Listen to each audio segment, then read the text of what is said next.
Yan. Ito po tinatawag nila na Magnolia jackfruit.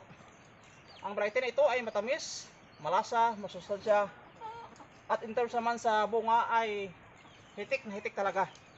Dahil ang variety na ito ay adaptable dito sa atin sa Pilipinas o sa tropical na uri ng klima. Mula dito sa puno, kahit umupo ka o humiga, kaya mong pitasin hanggang doon yan sa itaas.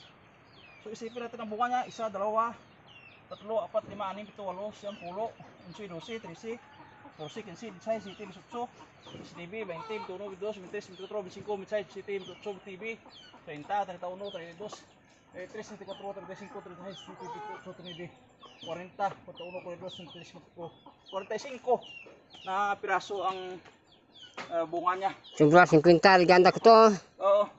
So sabi ni tatay na sobra pa 50 ito kung wala napitas ang iba. So ito napitasan na eh. Maraming hinog na nakuha ito. So ito na lang natira. Ang Magnolia jackfruit ay in-recommend ko na isang magandang uri na variety dito sa ating bansa.